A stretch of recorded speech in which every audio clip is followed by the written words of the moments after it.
Oh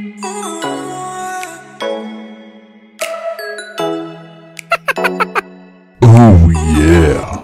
Hi kabayan! Are you from Katif? If you are looking for a mukbang and want to eat a cheap roasted chicken with lots of rice for only 30 SR, plus it comes with soft drinks and is good for 2 people. You'll definitely be full, busog na, lusog pa kaayo. And you can find that restaurant beside Katif Plaza. Tara na, dali na! Mga ona ta, gutom lagi ko kaayo. What you pay here is worth it because the food is satisfying, especially the rice. It's delicious and not too oily. Unlike in some kabsa places where the food is very greasy. Sarap! Wow! Hi, babe! So, kakain muna kami. Ayan. Sarap to, yummy!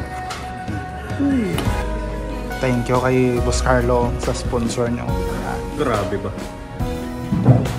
So guys, lapang mga ito tayo. Ayan. So, kain muna kami.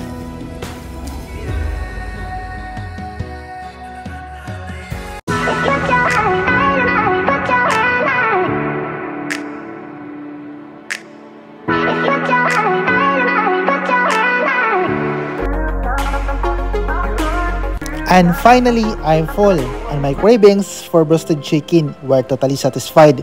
And if you're looking for a quiet place to enjoy a food trip, this restaurant beside Katif Plaza is highly recommended. Oh, paano kabayan? Always remember, peace begins with a smile. God bless!